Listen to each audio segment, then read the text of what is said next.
እናንተ አስተውሉት። እናንተ ምን ሆናችሁ? ሰው ሁለቴ ይገረዛል ነው ወንድ ሆኖ? ስራችንማ እያያችሁት እኮ ነው። ልክ እንደ ከነዓን ሰፊ ቦታ ላይ ሆነን ጠበብን። የምንበላው ሳናጣ ተራብን፣ የምንጠጣው ሳናጣም ተጠማን። ስራችን እንዲያረግን ደጅ ላይ ቆሜ በሩን ምን አረጋለሁ ነው የሚለው። መልሱ እንጂ ከዛ ማንም የሚከፍትልኝ ቢኖር ምን አረጋለሁ? ለምን ያንኳኳል? ለምን ገንጥሎት አይገባም? ለእስራኤላውያን በነገራችን ላይ እኔና እናንተ ከንፈራቸውን አንመጥን፣ በፍጹም አናዝንላቸው። ለምን መሰላችሁ? ከነሱ የሚብስ በእኔና በእናንተ መካከል ስላለን። ሕጌን በሚያፈርሱት ላይ ግን እስከ 3 እና እስከ 4ኛ ትውልድ ድረስ አጠፋቸዋለሁ ወይንም ደግሞ ቀጣቸዋለሁ። የወለዷቸውን ልጆቻቸውን እንኳን ይረቅጡት ከነበረው ጭቃ ጋር አብረው አስገብተው አስረግጠዋቸዋል። የሕፃናት ደም ሸክላ ያጠነክራል እያሏቸው ወገን አይደለሁም፣ ከነሱም ወገን አይደለሁም፣ የእግዚአብሔር የሰራዊቱ አለቃ ነኝ። እርቧቸው ይህን ጉዞ የሚያረጉት ልብ ብላችሁ ስሙ። ስለ ራባቸው ስለ ጠማቸው ብለው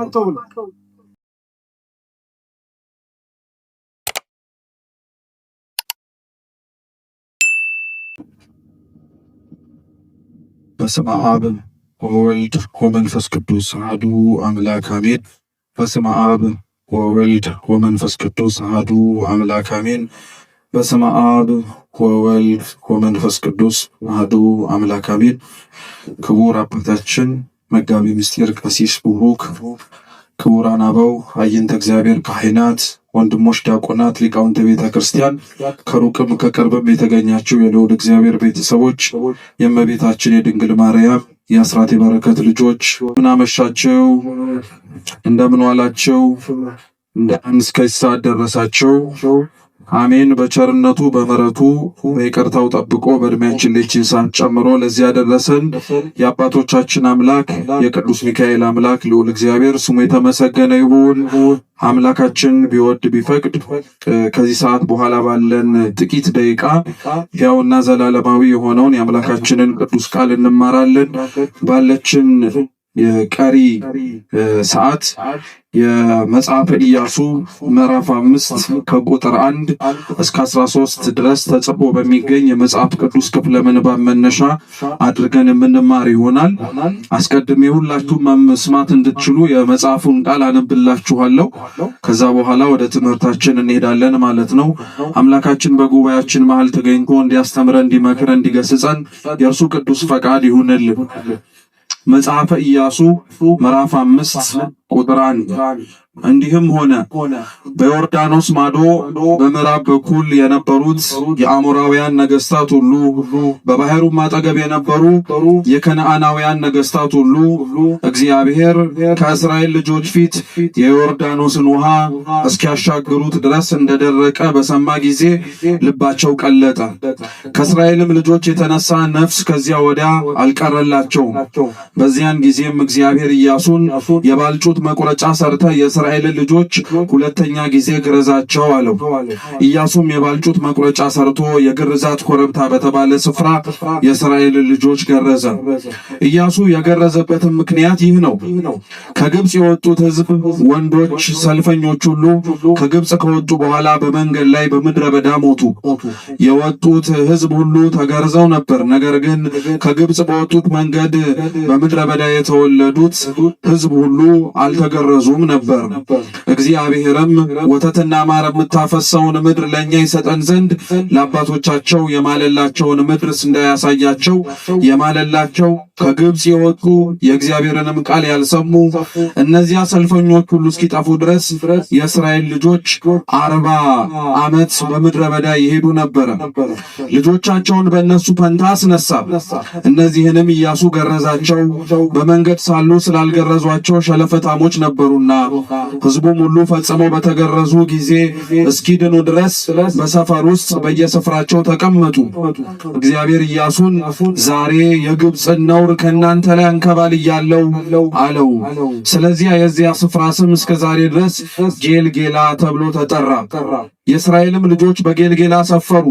ከወሩም በ14ኛው ቀን በመሸ ጊዜ በኢያሪኮ ሜዳ ፋሲካ አደረጉ።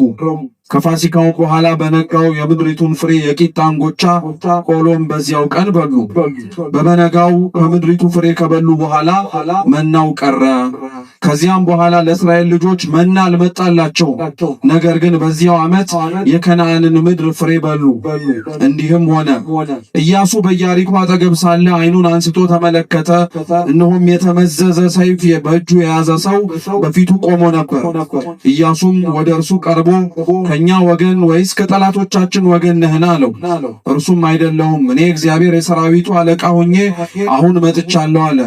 ኢያሱም ወደ ምድር በግንባሩ ተደፍቶ ሰገደና ጌታዬ ለባሪያው የሚነግረው ምንድነው አለው። የእግዚአብሔር ሰራዊት አለቃ ኢያሱን አንተ የቆምክባት ስፍራ የተቀደሰች ናትና ጫማህን ከእግርህ አውልቅ አለው። ኢያሱም እንዲሁ አደረገ ይላል። ስለ ቃሉ የአምላካችን የልዑል እግዚአብሔር ስም የተመሰገነ ይሁን። እስኪ አንተ በሉ የቆምክባት ስፍራ የተቀደሰች ናትና ጫማህን ከእግርህ አውልቅ።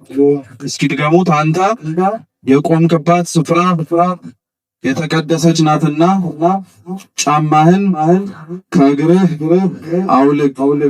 በዚህ ኃይለ ቃል መነሻነት ያነበብነውን የመጽሐፍ ቅዱስ ክፍል እንደ መንደርደሪያ አድርገን የዛሬውን ትምህርታችንን ባጭሩ እንማራለን። አምላካችን በጉባኤያችን መሃል ተገኝቶ እንዲያስተምረን፣ እንዲመክረን፣ እንዲገስጸን ከምንም በላይ ደግሞ ማስተዋሉን፣ ጥበቡን፣ ዕውቀቱን ሰጥቶን አምላካችን የሰማነውን መኖር እንድንችል ሁላችንም እንዲረዳን የእርሱ ቅዱስ ፈቃድ ይሁንልን። መጽሐፈ ኢያሱ ላይ አሁን እኛ ተጽፎ ያነበብነው ታሪክ አምላካችን መድኃኒታችን ልዑል እግዚአብሔር ሕዝቡን ነፃ ካወጣቸው ከግብፅ ባርነት በኋላ የኢያሪኮን ቅጥር ከመውረሳቸውና በእልልታ ከማፍረሳቸው በፊት የተደረገውንና የተከናወነውን ነገር ጽፎን የምናገኘው መጽሐፈ ኢያሱ በብሉይ ኪዳን ላይ ካሉ የታሪክ መጽሐፍት ተብለው ከሚጠሩት መካከል የመጀመሪያው መጽሐፍ ነው። ኢያሱ ከሙሴ በኋላ እስራኤላውያንን ለመምራት እግዚአብሔር አምላክ የመረጠው የእስራኤላውያን መሪ ነው።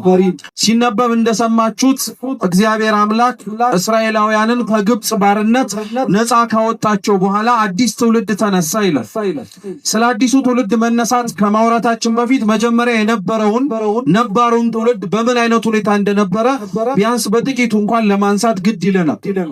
እንደምታውቁት እስራኤላውያን ወደ ግብፅ ባርነት የወረዱት በረሃብ ምክንያት ነው። ያዕቆብ ከነበረበት ቦታ ይኖርበት ከነበረበት ስፍራ በጣም ብዙ ዘመን በሚባል ደረጃ ትልቅ ረሃብ ተነሳ። ያዕቆብ ከነበረበት ስፍራ ደግሞ በቅርብ ርቀት የምትገኝ የግብፅ መሬት ላይ ደግሞ ዮሴፍ የተባለ ልጁ በፈርዖን እንደራሴ ተደርጎ ተሾሞ የሚመጣውን የረሃብ ዘመናትን እግዚአብሔር አስረድቶትና በሕልም አሳይቶት ያንን ዘመን መሻገር እንዲችል ሕዝቡና አካባቢው ላይ የነበረውም ሰው በሙሉ በጎተራ ስንዴ ሞልቶ ለሕዝቡ እየሸጠ ለግብፃውያን ደግሞ በልተው ጠግበው ማደር እንዲችሉና የረሃቡን ዘመን መሻገር እንዲችሉ አርጓ ነበር። ስለዚህ ዙሪያው ላይ የነበሩ ሰዎች በሙሉ በአንድም ይሁን በሌላ መንገድ ወደ ግብፅ እየሄዱ እህል ይሸምቱ ነበር። ስለዚህ ለያዕቆብ ነገሩት፣ እዚህ በረሃብ ተቀምጠን በረሃብ እየተሰቃየን ከምንሞት አስቀድመን ወደ ነበርንበት ቦታ ባይሆንም ነገር ግን ወደ ግብፅ ተጠግተን እባክህ ለቆምንባት ለዚች ሰውነታችን የሚያስፈልገንን እንጀራ በልተን ጠግበን እንድንውል እንውረዳሉት። ያዕቆብ እንደዚሁ ተነስቶ መሄድ ይችል ነበር፣ ግን አላረገው። ኦሪት ዘፍጥረት ምዕራፍ 46 ላይ ያዕቆብ ይኖርባት ከነበረችው ቦታ ላይ ተነሳና ወደ ሌላ ቦታ ሄደ። ከዛ እዛ ቦታ ላይ ሆኖ ለእግዚአብሔር ጸሎት አደረገ። መውረድ እንዲችል፣ ረሃቡን ማስታገስ እንዲችል በየመንገዱ ሁሉ ቀድሞ እግዚአብሔር እንዲመራው አምላኩን ለመነ። እግዚአብሔር አምላክም ወደ ግብፅ መውረድን አትፍራ አለው። እስኪ ወደ ግብፅ መውረድን በሉ ምን አትፍራ አለው። የሚገርም ነው። ያዕቆብ በነገራችን ላይ እንደነበረበት የረሃብ ጽናት ተነስቶ ቢሄድና ወደ ግብፅም ወርዶ ቢበላ ቢጠጣ ነውር አልነበረበትም። ምክንያቱም ርቦት ነው የወረዱ። ነገር ግን ከረሃቡ በላይ ያዕቆብ ያሳሰበው የእግዚአብሔር ፈቃድ ነበር። መውረዴን ይፈልገዋል ወይ? ረሃቤን ብዬ ወደ ግብፅ ወርጄ በኋላ ላይ ከጠገብኩኝ በኋላ ብራሳው ብዘነጋው እንዳያዝንብኝ ብሎ መጀመሪያ እግዚአብሔር አምላክን ፈቃዱን ጠየቀው። እግዚአብሔርም ወደ ግብፅ መውረድ አትፍራ ሂድ አለ። ያዕቆብ እሱ ብቻውን ሳይሆን 72 ነፍሳት ሆነው ወደ ግብፅ ወረዱ። እርቧቸው ነው ይህን ጉዞ የሚያረጉት። ልብ ብላችሁ ስሙ። ስለ ራባቸው ስለ ጠማቸው ብለው ያዕቆብ ወደ ግብጽ ሲወርድ ርቦት ነው የወረደው። ግን ግብጽ የሚያበላው ደግሞ የራሱ ልጅ ነው። እንደምታስታውሱት ያዕቆብ ከወለዳቸው ልጆቹ መካከል ዮሴፍ ሳይሞት እንደሞተ አውሬ ሳይበላው እንደተበላ መስሎ የለበሰውን የሚወደውን አባቱ ያጎናጸፈውን መጎናጸፊያ ወንድሞቹ ከብት አርደው በልተው ያረዱትንና የበሉትን የስጋውን ትራፊ የሆነውን ደሙን ግን ያ የለበሰው ልብሱ ላይ ለቅልቀው ለአባትየው ለያዕቆብ እርምህን አውጣ ብለው ሰጥተውት ነበር። ያዕቆብ የወረደው እበላለሁ ብሎ ነው እንጂ ልጄ ያበላኛል ብሎ ገምቶም አይደለም። ወረደ። እንደምታውቁት በያዕቆብ በረሃብ ብሎ በወረደበት መሬት ላይ ልጁ ዮሴፍ ነግሶ ልጁ ዮሴፍ ያለበት የክብር ቦታ ላይ ደርሶ አየው። ታሪኩን ለማሳጠር ያክል በመጨረሻ ወንድሞቹና ሌሎቹ በሙሉ ዮሴፍን አላወቁትም ነበር። ዮሴፍ ግን አወቃቸው። አባቱን አስጠጋው፣ እንዲበላ እንዲጠጣ አደረገው። ነገር ግን ዮሴፍ በተለየ መልኩ ያንን ሁሉ እንክብካቤ ሲያደርግለት የሚገርማችሁ ያዕቆብ የግብፅን እንጀራ በልቶ ጠጥቶ ጠግቦ ግብፅ መኖር ግን አልፈለገም ነበር። ምክንያቱም ከመጀመሪያው ጀምሮ እግዚአብሔር አያቱን አብርሃምን ከካራን ሲያወጣው አባቱ ይስሐቅንም ካለበት ቦታ ላይ ሲያስነሳው ለሁለቱም ለያዕቆብም ጨምሮ ቃል ገብቶላቸው ነበር። ከነዓንን እንደሚወርሱ ማርና ወተት የምታፈሰዋን ምድር ለነሱና ለልጆቻቸው እንደሚሰጣቸው ቃል ገብቶላቸው ነበር። እንዲያውም ለአግራሞት ምናልባት ማናቅም ሰዎች ካለን በዚሁ ልንገራችሁ። ያዕቆብ ተነስቶ የመጣባትና ወደ ግብጽ የወረደባት ቦታ ከነዓን እንደሆነች ታውቃላችሁ። ከከነዓን ነው ወደ ግብጽ የወረደው። ግብጽ ወርደው ደግሞ ከብዙ ዓመታት በኋላ ተመልሰው ወደ ቤት ለመሄድ ነበር ሲጥሩ የነበሩት። መልሱ እንጂ ወደ ከነዓን አልነበረ ሲጥሩ የነበሩት። ከነዓን ትገባላችሁ እያለ ነበር እግዚአብሔር ሲናገር ነበር። ስለዚህ የሚገርማችሁ ያዕቆብ ለመብላት ብሎ የሄደባት ግብጽ ላይ ለልጆቹ የመጨረሻ የለመናቸው ልመና እናንተ ወደ መጣችሁበት ወደ ከነዓን ስትገቡ አደራችሁን ስጋዬን እዚህ እንዳትተዉት፣ አጥንቴን ይዛችሁ ወደ ከነዓን መልሱኛል። የበላበት የጠገበበት ቢያንስ እንኳን ረሃቡን ያስታገሰበት ቦታ ላይ ምንም ችግር እኮ አልነበረም ቢቀብሩት። ግን ያዕቆብ ተስፋ የተሰጠበት ቦታ ላይ ካልሆነ እዚሁ እንዳትቀብሩኛል። እሱ ብቻ አይደለም፣ ዮሴፍም በነገራችን ላይ ሲሞት አባቶች የተቀበሩበት መቃብር ላይ ሂዱና ቀበሩኝ፣ እዚህ ግብጽ ውስጥ እንዳትቀብሩኛል። ይሄን ታሪክ በነገራችን ላይ እስራኤላውያን ወደ ግብጽ የወረዱበት ብቻ ታሪክ ነው ብላ ቤተክርስቲያን አታስተምረው። እስራኤላውያን ወደ ግብጽ የወረዱባት ታሪክ የሰው ልጅ የሁላችንም ታሪክ የጀመረበት ታሪክም ጭምር በውስጡ አለበት። ያዕቆብ ከነበረባት ከከነዓን ወደ ግብጽ እንደወረደ የያዕቆብ ቅድመ አያቶች የሚባሉት አዳም፣ ሔዋን ከነዓን ተብለው ጠግበው እግዚአብሔርን አግኝተው በረድኤት በበረከት ተጎብኝተው ከነበሩባት ከሰማያዊት ርስታቸው ከገነት ወርደው ግብጽ ወደ ተባለች ወደ ዓለም ለመጎሳቆል የተጠጉበት ነው። ግብጽ ውስጥ እነሱ ቢራሱ እነሱ ቢዘነጉ ለረሃብ ብለው ቢጠቁ ልክ ያዕቆብን ዮሴፍ እንደታደገው ዓለም ውስጥ ጠፍተው ሲመላለሱ ዮሴፍ የተባለ ክርስቶስ እንዳዳናቸው ለማጠየቅ የሚመጣ ትምህርት። ስለዚህ እስራኤላውያን በእያንዳንዱ እንቅስቃሴያቸው ውስጥ እግዚአብሔር አስቀድሞ ለሚያደርግላቸው ነገር በሙሉ ያዘጋጃቸው ነበር። እስራኤላውያን እዛው ቆዩ። ለረሃብ ብለው የመጡት ሕዝብ ጭራሽ ባርነት ተጭኖባቸው ሲሰቃዩ ሰነበቱ። እስራኤላውያን አስቀድሞ ግብጽ ባርነት ላይ የሚቆዩበትን ዓመት ለአብርሃም እግዚአብሔር ነግሮት ነበረ። ከ400 ዓመት በላይ ትሰቃያላችሁ ብሎት ነበር። 400 ዓመት ሙሉ ብዙ ግፍና ብዙ ሰቆቃ ደርሶባቸው ለረሃብ ብለው ለእንጀራ ብለው ጠግበን ውለን እናድራለን ብለው ነበረ የሄዱት የነበሩ። ግን የሚያበሏቸው የሚያጠጧቸው አካባቢያቸው ላይ እንዲኖሩ የፈቀዱላቸው ግብፃውያን ልክ ዮሴፍ ሲሞት ዮሴፍን የማያውቀው ንጉሥ ተነሳ። ዮሴፍ ማለት በነገራችን ላይ ቤተክርስቲያን ነው። ዮሴፍን የማያውቀው ንጉሥ ተነሳ ማለት ቤተክርስቲያን የዋለችውን የሚረሳ ትውልድ ተነሳ ማለት ነው። ሲያረገችለትን ያበረከተችለትን የሰጠችውን ነገር በሙሉ ምን እንደሆነ የረሳ የዘነጋ አዲስ ትውልድ መጣ። ስለዚህ ዮሴፍን የረሳውን ያደረገላቸውን የዘነጋው ትውልድ ዮሴፍ ያመጣቸው ሕዝብ ላይ መጨከን ጀመሩ። የእስራኤላውያን የደረሰባቸውን ግፍ መቼም ሁላችሁም በሚባል ደረጃ ታውቁታላችሁ። አዲስ የሚሆንበት ሰው የለም። ብዙ ተሰቃይተዋል፣ ብዙ ተንገላተዋል። የሚበሉት የሚጠጡትን አጥተዋል። የደከሙበትን ላባቸውን እንኳን አላገኙም። ያ ሁሉ ሰቆቃና በደል መድረሱ ሳያንስ የወለዷቸውን ልጆቻቸውን እንኳን ይረቅጡት ከነበረው ጭቃ ጋር አብረው አስገብተው አስረግጠዋቸዋል። የሕፃናት ደም ሸክላ ያጠነክራል እያሏቸው ይሄ ሁሉ ግፍ ተደርጎባቸዋል። በዛ ሁሉ ግፍ ግን እግዚአብሔር እየለመኑት ዝም ብሏል። እግዚአብሔር እየተማጸኑት ምንም መልስ አልሰጣቸውም።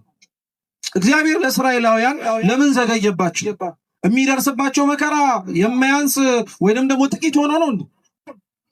400 ዓመት እኮ ቀላል አይደለም። በዛ ሁሉ አዲስ ትውልድ መጥቷል።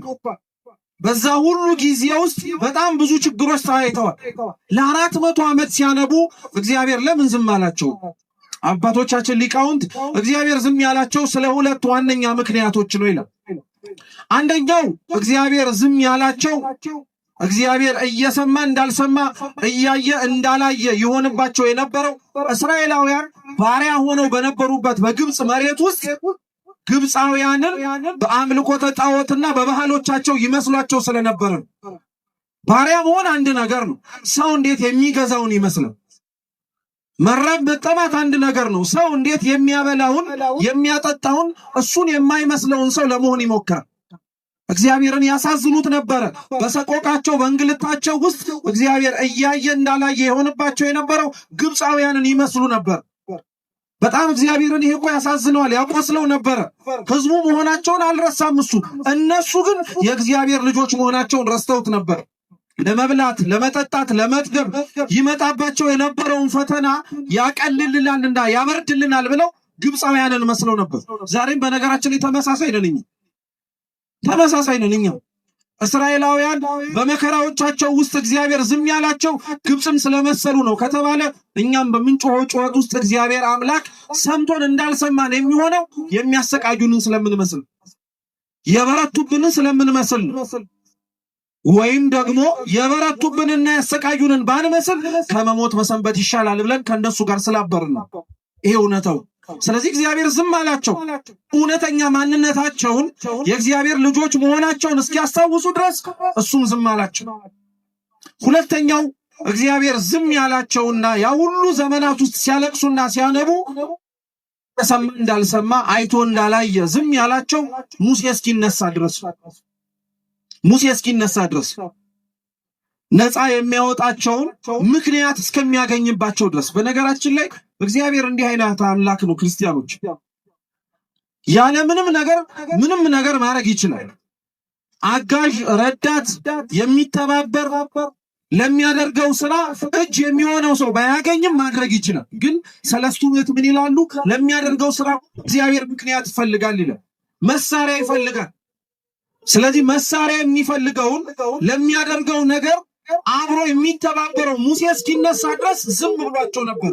ዛሬም በነገራችን ላይ ተመሳሳይ ነው። እግዚአብሔር እኛንም ሰምቶ እንዳልሰማ ለምን ዝም አለ ብትሉ ከኛ መካከል ምክንያት ፈልጎ ሊያድነን የሚችልበትን ሰው እስኪያገኝ ድረስ ከኛ መካከል የእውነት ከልቡ ከእግዚአብሔር ጋር የታረቀ የተስማማ የሚያየው የሚሰማው የሚደርሰው ነገር በሙሉ የበቃው የሰለቸው የደከመው በሁሉም ነገር ላይ ተስፋ ቆርጦ ነገር ግን በእግዚአብሔር ላይ ብቸኛ ተስፋ ኖሮት ለሚመላለስ ሰው ያን ሰው እስከሚያገኝ ድረስ እግዚአብሔር ዝም ይላል። ከኔ ከአምላክ ከእግዚአብሔር በቀር ሌሎች አማልክትን ምን አታርጊ ነው አታምልክ ይላል አይደል? ከዛው ላይ ይቀጥላል። በሰማይም ካለው በምድርም ካለው በባህርም ጥልቅ ውስጥም ካሉት ነገሮች በሙሉ ለአንተ ምስል የሚሆኑን ሰርተህ ምን አታርግላቸው፣ አትስገድላቸው ይልና ይሄንን ሕጉን ባከበሩትና በጠበቁት ላይ እግዚአብሔር አምላክ እስከ 1000 ትውልድ ምን አረጋለዋል? እምራለዋል። ይሄን ሕጌን በሚያፈርሱት ላይ ግን እስከ 3 እና እስከ 4ኛ ትውልድ ድረስ አጠፋቸዋለሁ ወይንም ደግሞ ቀጣቸዋለሁ። በዛ መነሻነት ነው በነገራችን ላይ አባቶቻችን እግዚአብሔር አምላክን ሲናገሩ ስለ ማንነቱም ጭምርና እግዚአብሔር ምሕረቱንም ጭምር ሲያጠይቁ ምን ይላሉ? እግዚአብሔር አምላካችን መዓቱ የራቀ ምሕረቱ ምን ያደርግ ይላል? የበዛ። ፈርዖን ላይ ምሕረቱን እግዚአብሔር እንዳበዛለት ታውቃላችሁ። የመጨረሻውን መቅሰፍት መጀመሪያ ማድረግ አይችልም እግዚአብሔር። የፈርዖን ልብ እስራኤላውያን ይውጡ ብሎ ጨክኖ የወሰነበት ነው። ምክንያቱም የመጀመሪያ ልጁን ያጣው እሱ ብቻ አይደለም፣ ግብፃውያን የሆኑት በሙሉ የበጉን ደም መቃንና ጉበኑ ላይ ሳይቀቡ እንዲሁ ዝም ብለው ያንቀላፉትን ሰዎች በሙሉ ግብፃውያን ቤት ላይ ሰው ብቻ አይደለም እንስሳቶችንም ጭምር የመጀመሪያ ልጆቻቸውን በሙሉ የበኩር ልጆቻቸውን ወሰደባቸው። የዛን ጊዜ እኮ ነው ፈርዖን ከአቅሙ በላይ ሆነ። በቃ ይዘህልኝ ውጣል እንዳላያችሁ ይዘህልኝ ውጣል። ይሄንን መቅሰፍት እግዚአብሔር መጀመሪያ ማድረግ ይችል ነበር አይችል? ያላረገው መጀመሪያ ለምን እንደሆነ ታውቃላችሁ?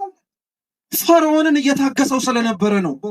እግዚአብሔር መቅሰፍት ሲያዘገኝ፣ እግዚአብሔር አምላክ መዓቱን ዝም ሲል፣ እግዚአብሔር አምላክ በምንጠራው ልክ እኛ መካከል ላይ ተገኝቶ ስራውን ሳይሰራ ሌሎች ነገሮችን ሲያደርግ እኛን ዝም እያለን እንዳይመስላችሁ፣ ጠላቶቻችንን ግን እየታገሳቸው።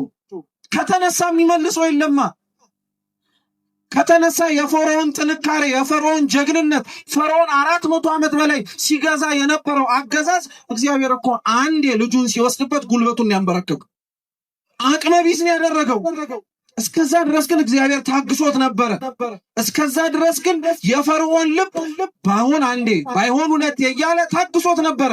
የፈርዖን ልብ ግን ሲደነድንበት፣ የፈርዖን ልብ ግን ሲጨክንበት እግዚአብሔር አምላክ መጨረሻ ላይ መቅሰፍቱን ላከ። ስለ ፈርዖን ልብ በነገራችን ላይ እዚሁ አንስተነው ብናልፍ ጥሩ ትምህርት የሚሆነን ምን መሰላችሁ? ኦሪት ዘጸአት ምዕራፍ 3 ላይ እግዚአብሔር ሙሴን ለመጀመሪያ ጊዜ በሐመልማሉና በነበልባሉ ወይንም ደግሞ በጸጳጦሱ ሲነጋገሩ አብረው ካወሯቸው ነገሮች መካከል አንዱ እግዚአብሔር የፈርዖንን ልብ እንዳስጨከነው ነው። እስኪ እግዚአብሔር በሉ የማንን ልብ አስጨከነው? እና የፈርዖንን ልብ ያስጨከነው እግዚአብሔር ከሆነ ለምን ፈርዖን ላይ መልሶ ጨከነበት ብለን እንድንጠይቅ ያደረገን። የሚያሰቃያቸውን ሰው ልቡን አደንድኖት እንዳይራራላቸው ያደረገው እግዚአብሔር ከሆነ ደግሞ መልሶ ለምንድን ነው እሱ ጨከነባቸው ብለን እንድንናገር የሚያደርገን ሊል እንችላለን። የኛ ሊቃውንተ ቤተክርስቲያን ይህን ተርጉመውታል። የፈርዖንን ልብ እግዚአብሔር አስጨከነው ማለት የፈርዖንን ልብ እግዚአብሔር እምቢ እንዳይል እንደ አለት አጸናው ማለት እሱን ራሱን ለሚቀጣበት ነገር አዘጋጀው ለማለት ብቻ አይደለም። የፈርዖን ልብ ያስጨከነባቸው እስራኤላውያን ላይ እስራኤላውያን ራሳቸው እግዚአብሔርን ስለማይፈልጉት፣ እግዚአብሔር በግድ የሚሰራ አምላክ አይደለም። እግዚአብሔር እያስጨከነ፣ እግዚአብሔር እየቆረጠ፣ እግዚአብሔር እጃችንን እየጠመዘዘ እሱ ወደምንፈልገውና እሱ ወዳለበት ቦታ ስቦ የሚያመጣ አምላክ አይደለም። እንደ ወዳችን እንደ ፈቃዳችን እንድንመርጠው ነው የሚፈልገው። በነገራችን ለዛ ነው የዮሐንስ ራእይ ላይ ራሱ ታስታውሳላችሁ ምዕራፍ 3 ላይ ደጅ ላይ ቆሜ በሩን ምን አረጋለሁ ነው የሚለው። መልሱ እንጂ ከዛ ማንም የሚከፍትልኝ የሚኖር ምን አረጋለሁ? ለምን ያንኳኳል? ለምን ገንጥሎት አይገባም? ይሳነዋል? አታስቡበት። በር መገንጠል ለእግዚአብሔር ይሳነዋል? የሚያንኳኳው ለምንድን? እስኪ እንድንከፍትለት በሉ። እንድንከፍትለት ነው የሚያንኳኳው። ፈቅደህ ወደህ እንድትታዘዘው ይፈልጋል። ፈቅደህ ወደህ ሰውነትን ለሱ እንድትሰጠው ይፈልጋል። አንተ ሰውነትን ከዘጋህበት፣ እኛ ሰውነታችንን ለእግዚአብሔር ከዘጋንበት፣ እምቢ ካልነው ግን ልባችንን ካጨከንበት እግዚአብሔርም ሌላውን ያጨክንብን። ምክንያቱም ልባችንን አልከፈትንለትማ። ስለዚህ በሰፈሩት ቁና እንዲሰፈሩ ተደረጉ። እነሱ ለእግዚአብሔር ልባቸውን በዘጉበት ልክ እግዚአብሔርም የፈርዖንን ልብ ምን አረገባቸው? ዘጋባቸው፣ አስጨከነባቸው። ስለዚህ ያን ሁሉ መከራ አዩ፣ ያን ሁሉ መከራ ተመለከቱ። እግዚአብሔር በመጨረሻ ግን ጥሎ የማይጥል አምላክ፣ እግዚአብሔር በመጨረሻ ረስቶ አይዘነጋም። እግዚአብሔር በመጨረሻ የእጆቹ ስራዎች መሆናችንን አይረሳም። ስለዚህ በግሩም አጠራሩ አስወጣቸው። በሙሴ አማካኝነት በእጁ በያዘው በትርም ጭምር ባህሩን ከፍሎ በደረቅ መሬት ላይ ያሻገራቸው። እነሱን ሙሴ ይመራቸዋል። ሙሴን መጋቤ ብሉይ ቅዱስ ሚካኤል ይመራዋል። ሁሉም እየተመራሩ ከግብፅ ወጡ፣ አለፉ። ሁሉም በሰላም በደስታ በጤና ከእግዚአብሔር ጋር ለመኖር ከግብፅ ቀድሞ አባቶቻቸው ይኖሩበት ወደ ነበረው ወደ ከነዓን ለመጓዝ ፈለጉ። ከነበሩበት ከግብፅ ከነዓን ለመግባት 40 ቀን እንደሚፈጀው እነሱ ግን 40 ዓመት ፈጀባቸው። ሲነበብ እንደሰማችሁት መጽሐፈ ኢያሱ ምዕራፍ 1 ከቁጥር 11 ድረስ ባለው ምንባብ ላይ እግዚአብሔር አምላክ ሕዝቡን በ40 ቀን ነበረ ተመልሰው ወደ ተዋት የምትናፈቅና የሚበሉባት የሚጠጡባት ከተማ ላይ እንዲኖሩ ያደረጋቸው 40 ቀን ብቻ። በ40 ቀን ውስጥ መልሳቸዋለሁ አላቸው። በጣም እኮ ነው የሚገርመው። እንደው ለንጽጽር ላስቀምጥላችሁ። ከነዓን እየሰማችሁ ነው? እውነት? እሺ። ከነዓን በሚኖሩበት ጊዜ ላይ እስራኤላውያን 72 ነፍሳት ነበሩ ሲወጡ ማለት ነው። እና ከነዓን ውስጥ ሲኖሩ ልብ ብላችሁ ስሙ። ከነዓን ውስጥ ሲኖሩ 72 ሆነው የተራቡት 72 ሆነው ከነዓን ውስጥ ተርበዋል። እንደው አስቡት፣ ከነዓን እኮ ትልቅ ሀገር እኮ ነው። ካረሱት ያላረሱት፣ ከዘሩበት ያልዘሩበት፣ ከሮጡበት ገና የማያውቁት እኮ ስንት መሬት አለ ከነዓን። ግን ያሉበት ቦታ ላይ ሆነው ከነዓን ውስጥ ምን አደረጉ አልኳችሁ? ተራቡ። አይገርማችሁ? ገና እኮ ያላረሱት፣ ገና ያልደረሱበት፣ ገና እዚህ ቦታ ላይ እንኳን ምን አለ ብለው እኮ ያላወቁት ብዙ ቦታ ነበር። ግን አብሯቸው እግዚአብሔር ስላልነበረ ሰፊው የሆነው መሬት ጠበባቸው። አሁን ዛሬ ሰፊ የሆነ ቦታ እኮ ነው የሚጠበን። ታውቃላችሁ? አብረን መኖር ስንችል እኮ ነው በጣም አድርገን የምንባለው የምንናከሰው፣ በጣም ነው የምንገርም። በአንጻሩ ደግሞ ተመልከቱት፣ 72 ሆነው የጠበባቸውን ከነዓን እግዚአብሔር ከግብፅ ባርነት እኮ ሲወጡ ከ600 ሺህ በላይ ነበሩ። ከ600 ሺህ ጋር ግን አብሮ ተመልሶ ተርበንበታል፣ ምግብ አላገኝንበትም ወዳሉበት ወደ ምንድን ነው እየወሰዳችሁ ያለ? ወደ ከነዓን። እግዚአብሔር አብሯችሁ ካልሆነ በነገራችን ላይ ጠባብ የሆነችው ቦታም ሰፊ የሆነችው ቦታ በጣም አስጨናቂ ነው የምትሆን። ዜና አበው ላይ አንድ በጣም አስተማሪ የሆነ ታሪክ አለ። አንድ መነኩሴ ነውና የሚገርማችሁ በጣም ለረጅም ዓመታት ከእግዚአብሔር ጋር በጠባብ ዋሻ ውስጥ ተደብቆ ወይንም ደግሞ ቆሞ ሰው ሳያየው መራር የሆነ ቅጠል እየበላ 40 ዓመት ቆይቶ ነበር። መራርነቱ እየጣፈጠለት ጠባብ የሆነችው ዋሻ ሰፍታለት ሰው መመላለስ በሚችልበት ያክል ሳትጨንቀው 40 ዓመት ኖሮ ከ40 ዓመት በኋላ አምላካችን ልዑል እግዚአብሔር የዛን አባት ተጋድሎና ለእግዚአብሔር ያለውን ታማኝነት ዋጋውን ሊሰጠው መጣ። ወዳጄ እስካሁን ድረስ ዋጋ ከፍለህ በጠባቡ በፍሩክታ ውስጥ ቆመ መራር የሆነውን ነገር እየበላህ ታግሰ ቆይተሃል። ለዚህ ሁሉ ለቆየህባቸው ዘመናት ምን ልክፈልህ? ምን ያክልስ ዋጋ ላጎናጽፋል? ቀጠለ አሁንም እግዚአብሔር ይሄን ሁሉ ስለታገስክ ይሄን ሁሉ ዓመት ከኔ ጋር ለመኖር ቆርጠ ስለወሰንክ እንደ ስራህና እንደ ቆይታ ልክፈልህ ወይስ እንደ ቸርነት ያለ? 40 ዓመት ነው የቆየው ይሄ ሰውዬ። 40 ዓመት ነው ያንን ሁሉ ነገር የታገሰው። ስለዚህ የእግዚአብሔር ቸርነትን አላወቀውም፣ ምን እንደሆነም አልተረዳው። የቆየበትን ዓመት ግን ጠንቅቆ ተረድቷል። ስለዚህ ምን አለው? እግዚአብሔር ሆይ እንደ ቆየውበት ዓመት እንደ ትጋቴና እንደ ልፋቴ እባክህ ክፈለኝ። እሺ ያለው እግዚአብሔር 40 ዓመት የቆየበትን የታገስከኝን ዋጋ ነው እሰጥሃለሁ። ይህችን ንግግር ከእግዚአብሔር ጋር ተነጋግሮ ሲጨርስ ቀድሞ ወደ ነበረባት ወደ ጠባቢቱ ቦታ ተመልሶ መጣ። ልክ ያቺ ቆሞ የጸልይባት የነበረችው ያቺ ጠባባ ዋሻ ጋር ሲደርስ ጥበቱ ታወቀ። የሚበላበት ሰዓት ሲደርስ ደግሞ ይቀምሰው የነበረውን ፍሬ አንስቶ ሲበላው ምሬቱ ታወቀ። ለካ ምሬቱን እያጣፈጠ ጠባቡን እያሰፋ ያቆየው የሱ የቆየበት እድሜ ሳይሆን የማንቸርነት ነው የእግዚአብሔር። ተደጋጋሚ 40 ዓመት ድጋሚ ቆየ፣ እያለቀሰ እያነባ እግዚአብሔር ሁለተኛ እድል እንዲሰጠው ፈቅዶና ወዶ ማለት ነው። በሁለተኛ ጊዜ አሁንም እግዚአብሔር ከ40 ዓመት በኋላ መጣ፣ ጠየቀው። ወዳጄ ሆይ ደክመሃል፣ አሁንም ለኔ ብለህ ታማኝ ሆነ ቆይተሃል። አሁንስ እንደ ስራህ ልክፈልህ ወይስ እንደ ቸርነቱ አለ። አሁን ቅድም እንደ ስራዬ ብሎ ስለቀመሳት እንደምን ይከፈልኛል? እንደ ቸርነት ብቻ ክፈልኝ። ወዲያውኑ ነፍስ ከስጋው ለየለት። አንተ በጠባቡ ቦታ ታምናሃል። መራር የሆነውን ቅጠል እየበላህ ጣፋጭ የሆነውን ነገር ከመቅመስ ተከልክለሃል። ስለዚህ በሰማያት ተድላና ደስታ ባለበት ኑር አለው። ሁላችን እግዚአብሔር እንደ ቸርነቱ ይክፈልን። ስራችንማ እያያችሁት እኮ ነው። ልክ እንደ ከነዓን ሰፊ ቦታ ላይ ሆነን ጠበብን። የምንበላው ሳናጣ ተራብን፣ የምንጠጣው ሳናጣም ተጠማን። ስራችን እንዲያረግን እንደ ቸርነት ብንኖረው ግን ክርስቲያኖች ገና ያልደረስንበት ስንት ቦታ እንዳለ እናውቅ ነበር። ስለዚህ ክርስቲያኖቹ በዛ ዘመን ላይ የነበሩትን እስራኤላውያንን ተመልከቷቸው። እግዚአብሔር ሁለተኛ እድል ነው የሰጣቸው። ያ ቀድሞ የወጣው ትውልድ ከነዓንን ልትወርስ ትዘጋጃለህ ተብሎ የወጣው ትውልድ እግዚአብሔርን አሳዘነው። አንዴ በበረሃ እያንገላታቸው እየወሰዳቸው በብዙ አይነት ቁምስቅል ውስጥ ማለፍ ሲገባቸው እግዚአብሔር ግን አክብሮ ሸኛቸው። እግዚአብሔር እኮ ህዝቡን እንዴት መንከባከብ እንደሚችል ያውቅበታል። ህዝቡ እግዚአብሔር እንዴት እንደሚንከባከበው ልብ ብሎ አላስተዋለውም እንጂ ይሄን ህዝብ እኮ ልብ ብላችሁ ስሙ ክርስቲያኖች፣ የአሸዋው ግለት እንዳያቃጥላቸው ከመሬት አንድ ስንዝር ከፍ አድርጎ ያ በረሃው ሰዓት ወይንም ደግሞ ፀሐይ እንዳያበግናቸው ናላቸውን እንዳይበሳቸው በደመና ጋርዶ ያለፏቸው ጠላቶቻቸው መጥተው እንዳያስደነግጧቸው ከኋላ በደመና አጥሩ ወደፊት የሚመጡበትና የሚሄዱበት መንገድ የተቃና እንዲሆንላቸው ደግሞ ከፊት ለፊት ቀድሞ ህዝቡን ይከታተል ነበር እግዚአብሔር። እንዲህ አይነት ጠባቆት እየተደረገላቸው ነው እስራኤላውያን እግዚአብሔርን ጥጃ ሰርተው በረሃ ላይ ያመልኩ። እንደዚህ አይነት እንክብካቤ እየተደረገላቸው ነው እግዚአብሔር ከሰማይ ያወረደውን መና አለት ላይ ያፈለቀላቸውን ውሃ ጠጥተው መርካትና መጥቀም ሲገባቸው እግዚአብሔርን ያሙት።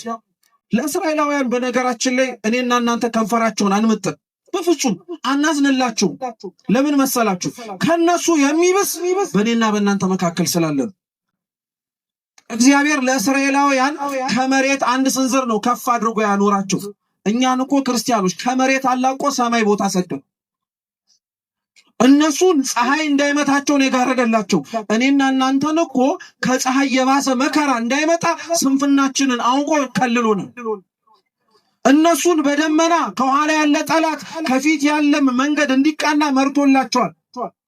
ለኛም እኮ ደመና ሳይሆን የእግዚአብሔር መልአክ እኮ ነው የሰጠው። ለነሱ ከሰማይ የወረደ እንጀራ ሰጣቸው። ለኛ እኮ ከሰማይ የወረደ ስጋውን ነው የሰጠው። ለነሱ ከአለት ላይ የፈለቀ ውሃ አጠጣቸው። እኛ እኮ ከጎኑ ተወቅቶ የፈሰሰ ደም ነው የሰጠው። ከንፈር መምጠጥማ ለኛ ነው፣ ማዘን ለኛ ነው። የተደረገልንን ላላወቅን እግዚአብሔር እንዲህ አክብሮ ያኖረን ሳለ እንዳላከበረንና እንዳልሆነ አኖረን። እየተመለከተን እንዳላየን እየጠበቀን እንዳልጠበቀን ለሚመስለን ለኛ እውነት እግዚአብሔር አምላክ ይቅር ይበለን። ሌላ ምንም አይባል። ለህዝቡ ካረገው በላይ ለኛ አርጎልናል። ይሄንን ህዝብ ነው ስለዚህ ከነዓን እንዲወርሱ ብዙ ጊዜ ላይ ታገሳቸው እግዚአብሔር። ብዙ ጊዜ ላይ ማጉረምረማቸውንም ጭምር ዝም ብሎ አያቸው። ያን ሁሉ ያረጋላቸው ህዝቡ ግን ያጉረመርሙ ነበር። እንደው ከጉሩምራሚያቸው ውስጥ አንዱን ብቻ ልንገራችሁ ከሰዓት አንፃር። መዝሙር 76 በቅንፍ 77 ላይ ልበ አምላክ ቅዱስ ዳዊት እስራኤላውያን እግዚአብሔርን እንዲህ ብለው ተናገሩት ይላል። እንደውም ተናገሩት አይልም አሙት ነው የሚል። በእውኑ እግዚአብሔር ከሰማይ መና ወርዶ ሊያበላን ይችላልን? ከአለት ላይ ውሃ ሊያጠጣን ይችላልን? ብለው አሙታል። እና በጣም የሚገርመው እግዚአብሔር እንዳሙት እያወቀ ልብ ብላችሁ ስሙ፣ መናውን ሰጣቸው፣ ውሃውንም ሰጣቸው። ልክ እዛችሁ መዝሙር ላይ ገብታችሁ ታነቡት ግን ምን ይላል? ከሚበሉት መናና ከሚጠጡት ውሃ ጋር አብሮ እግዚአብሔር መቅሰፍቱንም ላከላቸዋል። እግዚአብሔር እውነት ለምናችሁት እግዚአብሔርን ተማጽናችሁት ሰጥቷችሁ ሳታጣጥሙት ከሚሰውራችሁ እንጀራ ይጠብቃችሁ። በጣም እኮ ትልቅ መቅሰፍት እኮ ነው። የሰጣቸው መና የሰጣቸውን ውሃ ጠጥተው በልተው ሳይረኩ ሳይጠግቡ ወዲያውኑ አብሮ መቅሰፍት መጣ። እግዚአብሔርን አጉረምረም የምታገኘው እንጀራ ማለት እንዲህ ማግኘቱን መስጠቱን ሊሰጥህ ይችላል፣ እንዳታጣጥመው ግን ማድረግ ይችላል እግዚአብሔር። ለዛ ነው በዘመናት እሱ ያደረገላቸውንና የሰጣቸውን ነገሮች ስትመለከቱ ደስተኛ ሆኖ እግዚአብሔርን በማመስገን የሚለምነውን ሰው አምላካችን ሲሰጠው ራሱ ያንን ደስታውን ማጣጣም እንዲችል እድሜ ይሰጠዋል። ሳራን ተመልከቷል። በእርጅና ወራት እኮ ነው ይስሐቅን የወለደችው። 90 ዓመቷን አብርሃም 100 ዓመቱ ሲወልዱት ይስሐቅን ማለት ነው። በሰውኛው አስተሳሰብ በ90 ዓመቷ ብትወልደው ስንት ዓመት ልትኖር ትችላለች? ምናልባት እንደ አብርሃም 10 ብትቆይ ጥሩላት። ከ10 ዓመት በኋላ ልጇ ገና እንኳን ሮጦ ሳይጠግብ ዓለምን ሳያይ ሳትኩለው ሳትድረው ልትሞት ነው። በ90 ዓመቷ እግዚአብሔር ግን ልጅ ሲሰጣት ከልጇ ጋር አብሮ እድሜን የጨመረ ነው። እስከ 128 ድረስ ዓመት አኖራት። የልጇን ዓለም በደንብ አድርጋ እንድታጣጥሙ አመስጋኝ ነበረች ሳራ። አጉረምራሚ ለነበረው ለእስራኤል ሕዝብ ግን እንጀራውን ሰጠው። ከሰጠው በኋላ ግን አብሮ እንዲቀሰፍ አደረገ። ልብ ብላችሁ ስሙ። ይሄንን እንጀራ እግዚአብሔር አምላክ ከሰማይ የሚወርደውን እኮ ከመሬት ላይ አጭደው እንዲበሉ ማድረግ ይችል ነበር። ምን ያክል እንደተንከባከባቸው ወይ! ከመሬት አጭደው መብላት ይችሉ ነበር ስንዴውን፣ ገብሱን። ግን አይ ከሰማይ ይወርድላቸዋል። ከሰማይ የሚወርደው መና በኋላ ላይ ከሰማይ ወርዶ ለሚሰጠን እንጀራው ስጋው ምሳሌ ነው። ግን እሱን እንኳን ብታዩት የምድር እንጀራ ብዙ ያደክማል። እየሰማችሁ ነው? የምድር እንጀራ በጣም ያደክማል። ገበሬ የዘራውን ዘር ስለዘራው ብቻ አይበላውም። መጀመሪያ ያጭደዋል፣ ከዛ በኋላ ይወቀዋል፣ አዘጋጅቶት ከዛ በኋላ ይበላዋል። የሰማይ እንጀራው ላይ እኮ መዝራት የለ፣ መውቃት የለ፣ ጎተራ ውስጥ ማስገባት የለ። ሲወርድልህ ትቀበላለህ፣ ከዛ ምን ታረጋለህ? ትበላለህ። በቃ ልክ አልደከሙበትም። እግዚአብሔር በነገራችን ላይ ሳንደክምበት በጣም ብዙ ነገር ሲሰጠን እንዲያውም ማመስገን ሲጠበቅብን በጣም አጉረምራም የሆንን በጣም ብዙ ሰዎች አሉ። መች ደክማችሁበት ነው ይሄ ሰውነታችሁ እንደሚንቀሳቀስ? እግዚአብሔር እኮ በጣም ቸር መሆኑን ክርስቲያኖች አንዘንገው እንጂ አይናችንን ለምነን ብናበረው ጆሮአችን ደንቆሮ ሆኖ ተወልደን ጸልየን የምንከፍተው ቢሆን ኖሮ እስኪ ብላችሁ አስቡ። እግዚአብሔር እኮ ይሄንን ሁሉ ቆሞ የምትንቀሳቀስበትን አካልህን ያለ ዋጋ ነው የሰጠህ፣ እንካ ብሎ ማለት ነው፣ በነፃ። ጤናህን ስታጣ እኮ ነው ታውቃለህ ዋጋው የሚገባህ። ጤና ሲታጣ ለካ እግዚአብሔር በነፃ የሰጠው ነገር በምን እንደሚገኝ ስናየው አቤቱ ጌታዊ ጤናዬን ጠብቅልኝ እንላለን። እንጀራውን ከሰማይ አወረደላቸው፣ ውሃውንስ ከአፈር ላይ ማፍለቅ አይችልም? ይችላል። እኛ የምንጠጣው ውሃ ከየት የመጣ እንዴ? እንዴት አመሻችሁ? የምትጠጡት ውሃ ከየት ነው የመጣው? ከቧንቧ? ቤታችሁ ያለው ውሃ ከየት ነው የመጣው? ከምንጭ ነው አይደል እንዴ? ከመሬት አይደል የፈለቀው? በነገራችን ላይ ቤታችሁ ሄዳችሁ ራሱ እኔ ቧንቧ ውሃ ነው የምጠጣው እንዳትሉ። ቧንቧ ውሃ ይሰጥማ። ቧንቧ ምን ማድረጊያ ነው?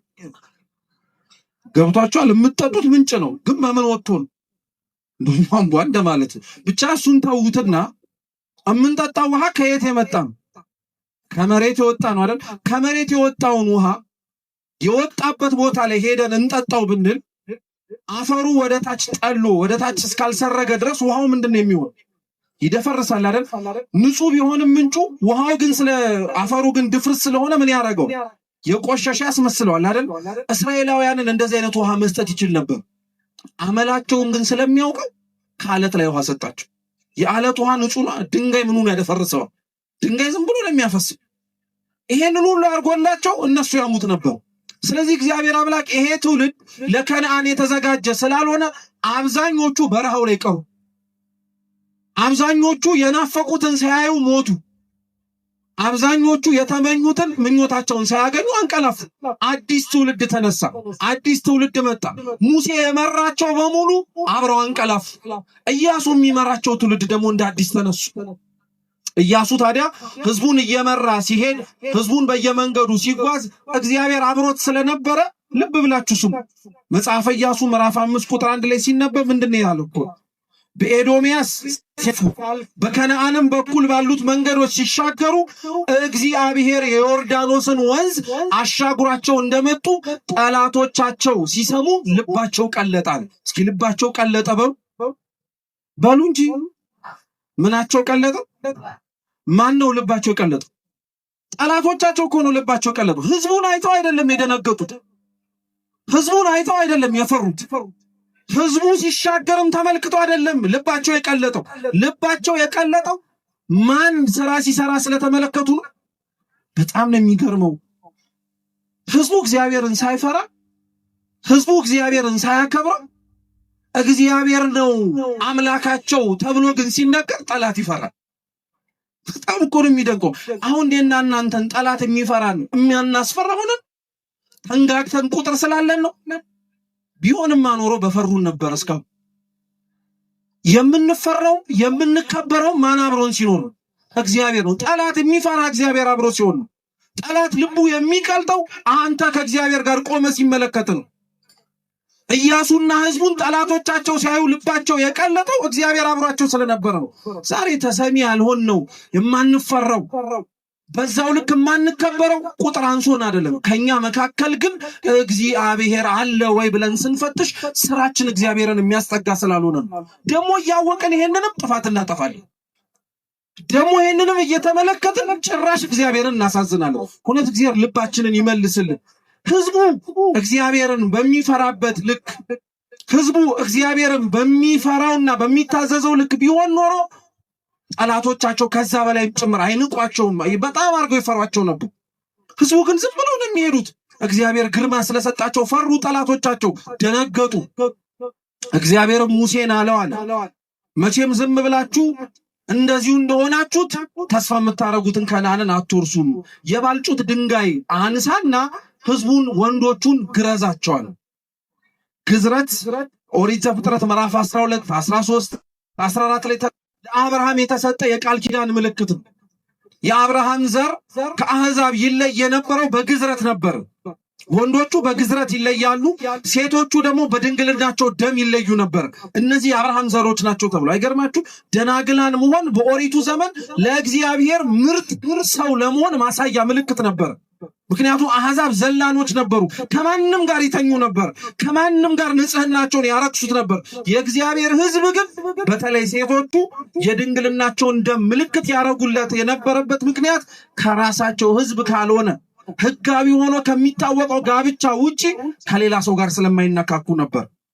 ስለዚህ እግዚአብሔር ምን አለው? ለአብርሃም የሰጠውን የግዝረትን ምልክት ለኢያሱ ድጋሚ በድንጋይ ሁለተኛ ጊዜ ግረዛቸዋል። ስንተኛ ጊዜ? የመጀመሪያው የተገረዘው ህዝብ ያው እንዳልኳችሁ በመንገድ ብዛት ሞቷል። አሁን አዲስ ህዝብ ስለሆነ ስንተኛ ጊዜ ግረዛቸዋል? ሁለተኛ ጊዜ ግረዛቸዋል። ከገረዝካቸው በኋላ ደግሞ ቁስላቸው እስኪሽር ድረስ እዛው ቦታው ላይ ይቀመጧል። እዛው ያሉበት ቦታ ላይ ይቀመጧል። እግዚአብሔር ለዚህ ህዝብ ሊወርሱት ወዳዘጋጀላቸው ከተማ መንገድ ሲገቡ አንስተ ግረዛቸው፣ አንስተ ለሚወርሱት መሬት ዝግጁ አድርጋቸው እያለ እየተናገረ ያለው ለሚወርሱት ለከናን አይደለም። መልእክቱ ለኛ ከናን ቤተክርስቲያን ናት። ከናን መንግስተ ሰማያት ናት። ግዝረት ጥምቀት ነው። የግዝረት ምልክት ያለባቸው ሰዎች በሙሉ ለአብርሃም ዘር መሆናቸው ምስክር እንደሆነ ሁሉ የተጠመቁ ሰዎችም ጭምር ከክርስቶስ ለመወለዳቸው ማሳያ ነው። የተገረዙ ሰዎች የማያስፈልገው ስጋ ተጠሎ ይወድቃል፣ አይፈለግም። የተጠመቁ ሰዎችም የተጠመቁም ክርስቲያኖችም ሸለፈት የተባለ የማይጠቅም ስጋ ተብሎ የሚጠራውን ኃጢአታቸውን ማራገፍ አለባቸው እያለ ሁለተኛ ጊዜ ግረዛቸው አለ። ምን አይነት ንግግር ነው? የሚገርም እኮ ነው። ሰው ሁለቴ ይገረዛል እንዴ? እናንተስ ተውት። እናንተ ምን ሆናችሁ? ሰው ሁለቴ ይገረዛል እንዴ? ወንድ ሆኖ የሚገረዘው ስንቴ ነው? አትሽኮረመሙ። ትምህርት ስለሆነ ነው። ባካችሁ ስንቴ ነው የሚገረዘው? አንዴ ነው የሚገረዘው። ግረዛቸው ማለት በቂ ነው። ሁለተኛ እያለ ያለው ለምን መሰላችሁ? ሁለተኛ ግረዛቸው እያለ የሚናገረው እግዚአብሔር አምላክ አዘጋጃቸው እያለ ነው። የመጀመሪያው ግርዛት እግዚአብሔር የሰጣቸው ሕግ ኦሪት ዘጸአት ምዕራፍ 20 ላይ ያለው 10ቱ ትእዛዝ ማለት ነው። 10ሩን ትእዛዝ ሰጣቸውና መጀመሪያ ገረዛቸው፣ ንጽህና እንዲኖራቸው አስጠበቃቸው። ግን ህዝቡ ሕግም ተሰጥቶት ያፈርሰዋል። ኢያሱ ቀና ብሎ ሲያይ ሰይፍ ይዞ የተመዘዘ ሰይፍ ይዞ የቆመ ሰው አየ። የቆመ ምን አየ? ሰው አየ። ምን ይዞ? ሰይፍ ይዞ። እና ኢያሱ እንደ መፍራትም እንደ መደንገጥም ደግሞ ማንህም እንደ ማለት አይነት ጥያቄና ስሜት ውስጥ አድሮ ምን አለ? አንተ ከማን ወገን ነህ? ወደ ውጊያ ሊሄድ ነው። አንስቶ ያያት መሬት ኢያሪኮ ናት። ያንን መሬት ለመውረስ እየሄደ ስለሆነ አንተ ከማን ወገን ነህ? ከኛ ወገን ነህ ወይስ ከጠላቶቻችን ነህ? አሉ። የተመዘዘ ሰይፍ ይዞ ያየው ያ ሰራዊት ግን ምን ብሎ መለሰለት? ካንተም ወገን አይደለሁም፣ ከነሱም ወገን አይደለሁም፣ የእግዚአብሔር የሰራዊቱ አለቃ ነኝ። ከዛ በኋላ ቀጠልና ምን አለው? የቆምክባት ስፍራ የተቀደሰች ናትና ምንህን አውልቅ አለው፣ ጫማህን አውልቅ አለው። በነገራችን ላይ ይሄንን ንግግር ኢያሱ ሲሰማ ወዲያውኑ በግንባሩ ወድቆ ነው የሰገደው። ለምን ይመስላችሁ? ይሄን ንግግር ልክ ካፉ ሲሰማ ወዲያውኑ ወድቆ ሰገደ። እያነጋገረው ያለው ማን እንደሆነ ስላወቀ ነው። እያነጋገረው ያለው ሙሴን በቁጥቋጦ ውስጥ ሲያናገረውና ሲያወራው የነበረው የእግዚአብሔር መልአክ እንደሆነ ስለሚያውቀው የእግዚአብሔር መልአክ ለሙሴ በቁጥቋጦ ላይ ሆኖ በጸጳጦሱ ላይ ምን ነበር ያለው? የቆምክባት ስፍራ የተቀደሰች ናትና ጫማህን ከእግርህ አውልቅ ነው ያለው። ሙሴ ለኢያሱ ነግሮታል። እግዚአብሔር ሲያገኘኝ የእግዚአብሔር መልአክም ሲያናግረኝ ጫማህን አውልቅ ብሎኛል ብሎ ስለነገረው ለአባቱ ለሙሴ ያዋራው ያናገረው መልአክ አሁን እሱ ጋር እንደመጣወቅ። ስለዚህ ወድቆ ሰገደልን። ጠየቀ፣ መረመረ እኮ መጀመሪያ ላይ ከማን ወገን ነህ አለ። ቅዱስ ዮሐንስ ነግሮናል። አንደኛ ዮሐንስ መልእክት ምዕራፍ 4 ቁጥር 1 ላይ መናፍስቱን ሁሉ መርምሩ ብሎ መረመረው በንግግሩ። ከዛ በኋላ አወቀው። ቅዱሳን መላእክትን በመጀመሪያ ደረጃ የምናውቃቸው በነገራችን ላይ ተገልጠው ስለቆሙ ብቻ አይደለም። አሁን እኛ መካከል እዚህ ፊት ለፊት መቼም ጽድቃችን አይደለም ሚካኤል ቸር ስለሆነ ከኃጢአተኞች መካከል ቆሞ ስለሚያማልድ ቆሞ እዚህ ፊት ለፊት ቢገለጥ ሚካኤል መሆኑን በምን እንደምታውቁት? ካፉ የሚወጣው ቃል የቆማችሁባት ስፍራ የተቀደሰች ናትና ምናችሁን አውልቁ ስለሚል ጫማችሁን አውልቁ። ጫማችሁ ከመሬቱ ጋር የማያገናኛችሁ፣ ጫማችሁ ከመሬቱ አፈር የሚጠብቃችሁ ነው። ምን ማለት መሰላችሁ? ጫማችሁን አውልቁ ማለት ቤተ መቅደስ ውስጥ ስንገባ ጫማችንን አውልቀን የምንገባው ጫማ አድርጎ መግባት መጠጋት የባለቤትነት ምልክት። አሁን እንግዳ ሆናችሁ የሰው ቤት ስትሄዱ ባለቤቱ ከእናንተ እኩል ምኑን ላይ ያወልቅ ይችላል? ጫማን አያወልቅም። እናንተን ራሳችሁ ምን ይላችኋል? ችግር የለም ምህን አታውልቅ ይላል።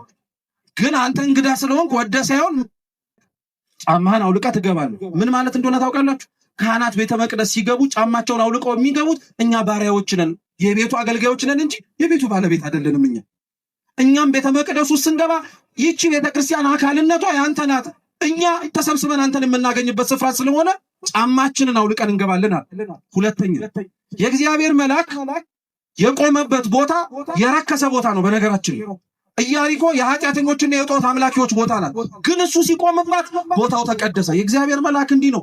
ቅዱስ ሚካኤል የቆመበት ቦታ የረከሰውን መቀደስ የሚችል ነው። ቅዱስ ሚካኤል የቆመበት ቦታ ጠላቶችን ማሸነፍ የሚችል ነው። ስለዚህ ጫማህን አውልቅ አለው ማለት ከዚህ በኋላ ጉልበቴ ብለህ እንዳታወራ አቅም መሆንህን ይመጥቻለሁ። ብርታት መሆንህን ስለመጣው ጫማህን አውልቀው ጉልበት ይበቃሃል። ደግሞ ሲቆምስ ሰይፉን መዞ እኮ ነው ያሳየው። ሰይፉን መዞ ያሳየው ምን መሰላችሁ? ኃይሉን እኮ ብርታቱን አቅሙን አመላከተው። አንተ ጫማህን ስታወልቅ እኔ ደግሞ ሰይፌን ምን አደርጋለሁ? ይይዛለሁ። አይ ጫማዬን አደርጋለሁ ካልክ ግን ሰይፌን ምን አደርገዋለሁ? መልሰዋለሁ። ዛሬ መላእክት እንኳን አንድ ተራ የሆነ መሬትን እስራኤላውያንን አውርሰዋል ብለን ማክበራችን ቀርቶ ቅዱሳን መላእክት እኮ በመልጃቸው መሬት ሲያው መንግስተ ሰማያት ያወርሱን። ግን ጫማህን ማውለቅ አለብህ። ጉልበትህን አቅምህን መሬታዊ የሆነን አስተሳሰብን በሙሉ አራግፈ ቀረበው። ከዛ በኋላ ሚካኤል ምን እንደሚል ትሰማዋለህ። ከታዘዝከው የሚለውን ካደመጥከው እግዚአብሔር ተአምር መስራት የሚችል አምላክ ነው።